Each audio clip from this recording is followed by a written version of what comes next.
Welcome all you lovely people to another r/I don't work here lady video. Our first story of the day is by Doug Finn. I guess I'm the Pokemon master now? 16-year-old female and my brother, 13-year-old male, have been crazy into Pokemon since it came out. We basically grew up with it.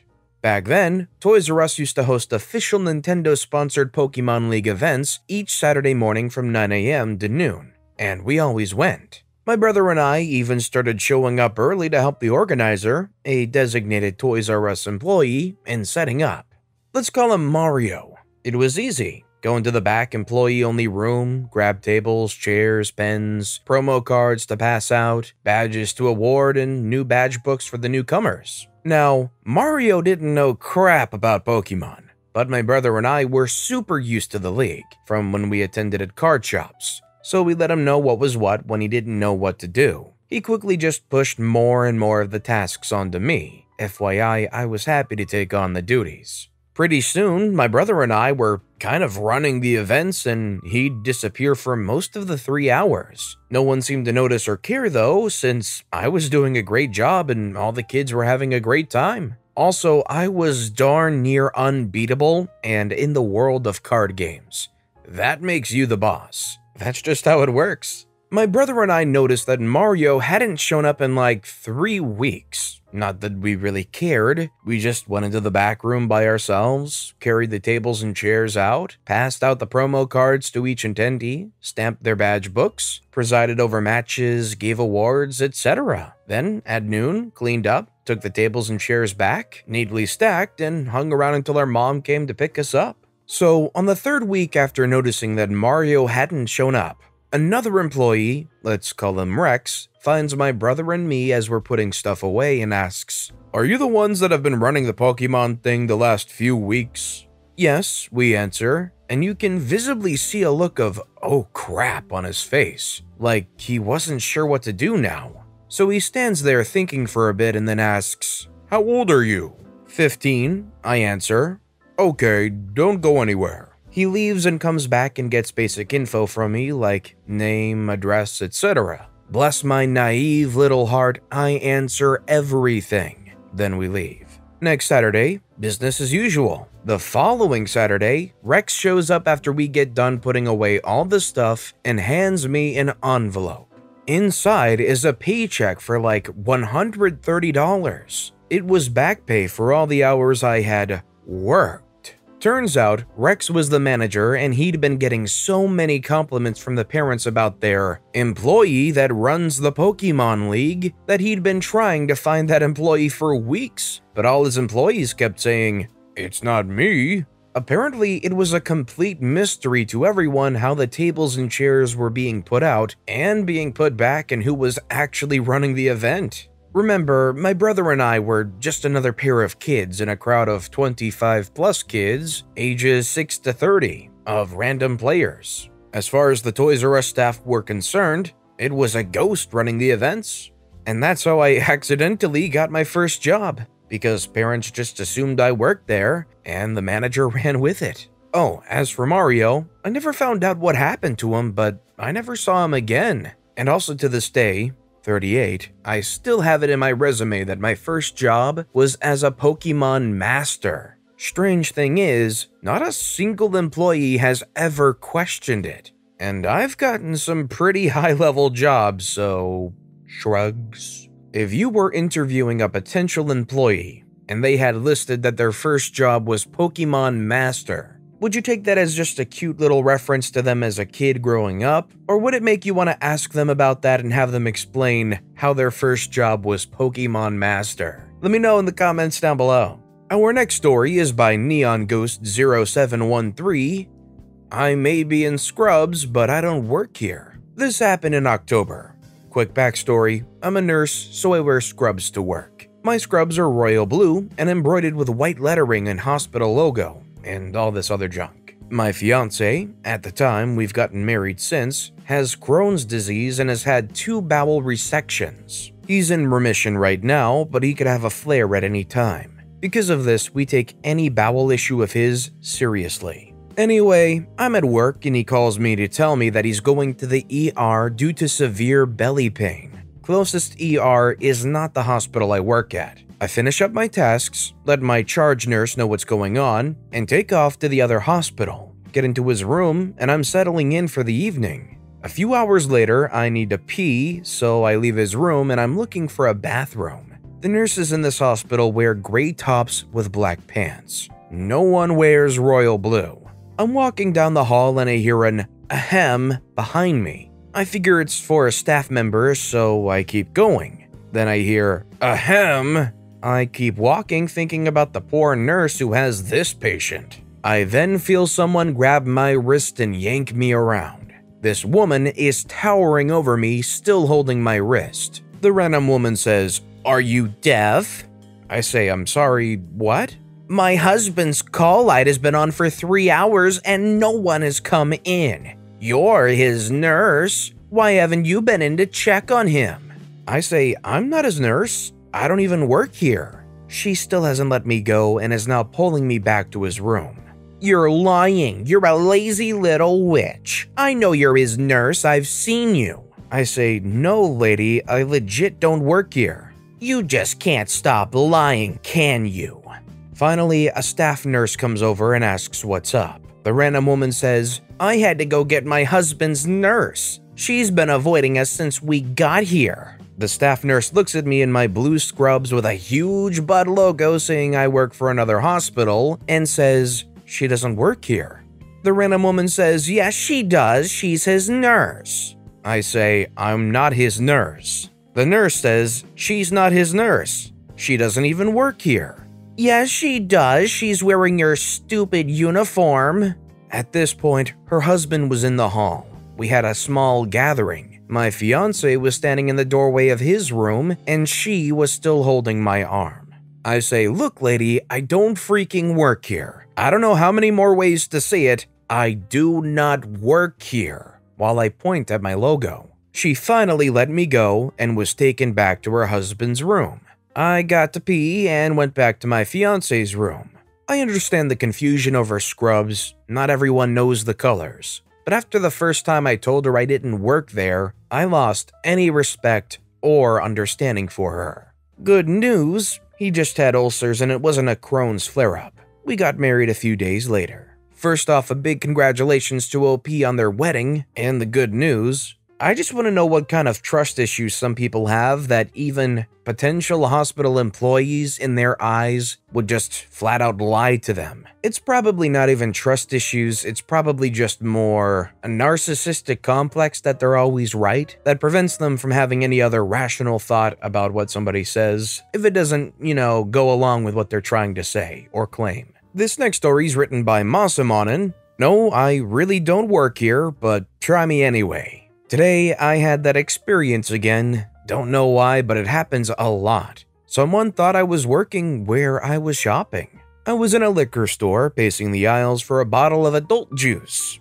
I'm not a goth person, but I like dressing in black. Shoes, jean, leather jacket, and mask, all black. All employees in said store were wearing red/maroon jackets. When I browsed what they had on their shelves, this older woman, I guess late 70s, came over to me, looked at me, and asked in a really soft but still disappointed tone, "You don't work here, do you?"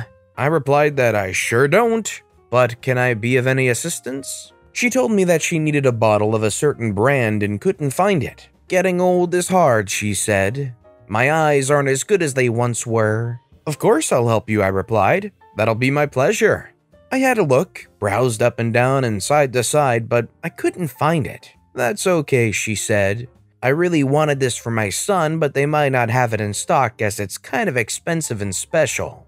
"Hang on," I told her. "I'll ask someone who actually does work here. They might have a look on their computer and check their stock with it." So I went over to the till and asked the man sitting comfortable on his chair. He looked it up and told me that, yes, they had one bottle in stock, but that probably wasn't the one I was looking for because it was an extra special edition and extra expensive. Then he pointed towards where it should sit on the shelf. He couldn't leave his till, of course, because of customer flow. I went over to where he pointed and grabbed the bottle and showed it to the sweet old lady and told her what I had just been told, and she brightened up. It was exactly the one she was looking for and was very happy. I told her the price for it, and she nodded confirmingly. That sounds about right. She thanked me profusely and said yet again that she was sorry for having to bother me, and I told her that actually this made my day. These days I hardly talk to anyone, and helping out someone that was as nice as her was a pleasure. Then we went to the till and paid and went our separate ways. I couldn't see her smile because of her mask, but I'm sure she had one. At least, I had one. Sorry for the lack of juicy parts and mad Karens, but this interaction with a well-behaved and humble old lady made me believe in humanity again. Honestly, I don't think there's anything that makes your day more than having a nice experience with a nice older person. There's nothing like a sweet grandpa or grandma that can just cheer you right up. Our next story is by Restless Dragon. My last day at work was a wonderful day. This happened several years ago, but it still stays in my memory as what was my best last day on a job ever. I was a department manager at a major toy store that went out of business in the early 90s. The customers were horrible, and I really was starting to hate the job. I was trying to decide to stay or to go, and if I left, what to do next. I decided to join the military and had several months before I was due to report. I decided to work until just before the holidays, then enjoy a nice holiday season with my family. We had one customer who was a real nasty witch. She routinely brought our teenage employees to tears, but the store manager would not allow us to trespass her. We appealed to corporate, and they stated that she could only be trespassed if she assaulted someone. My last day finally arrives, and we are shorthanded, and I ended up staying late when the store manager failed to show up on time to relieve me. To say I was pissed was a major understatement. He finally showed up 4 hours later. I clocked out and headed for the door. I was still wearing my store shirt and I turned the corner, and there she was, the customer from heck. She had cornered our sweetest teenage cashier, and Katie was crying. I was done. I yelled at her to get the heck away from her. She spun on me and stomped towards me yelling, "Who the heck do I think I am?" I told her I was tired of her crap and she was going to leave the kids who work in this store alone. That she needed to pick on someone her own size. We ended up nose to nose yelling at each other. I just went off. I told her everything I always wanted to say to a customer. I honestly don't know how long we were yelling at her, but then she did it. She shoved me and then tried to punch me. I blocked the punch and took her to the ground. I told Katie to call the police, and after they viewed the video and saw that she had assaulted me, she was trespassed from the store. I told the police I wanted to press charges, and as the police started to walk her to the front of the store, I got on the loudspeaker and told all the employees to get to the front of the store. They rushed up in time to see her in cuffs being let out by the police. I yelled over the loudspeaker that she was formally trespassed. Merry freaking Christmas. She yelled back that she was calling corporate and would get me fired. The last thing she heard as she went out the front door was me yelling, "Good luck with that. I don't work here, lady." Other employees told me when I came to pick up my last check that it was awesome to watch. Just imagine every single day or near every single day you had to bottle this up because it's your job, you have to just take the blows, and then finally you can just unleash everything and experience that euphoria of just absolutely putting somebody in their place that deserved it. And our final story of the day is by BKnight111. FedEx location closed, but I need to get this package picked up. I work at a big resort hotel, not going to say where, in a receiving department. We had closed when the pandemic originally hit in March 2020 for a few months. There is a FedEx location on property around the corner from receiving. This is important to the story that has been closed ever since. Just to clarify, the "I don't work here" being that I work for the resort, not FedEx. A coworker and I were trying to deal with a delivery that showed up when a guest appeared asking where FedEx is.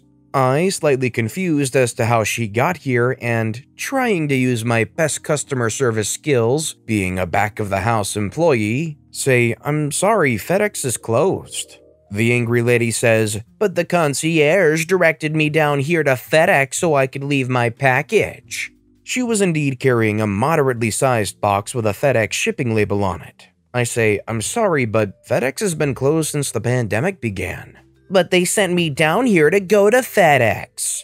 I, remembering there are employees who have only just returned to work within the last few weeks, say, I'm sorry, they were mistaken.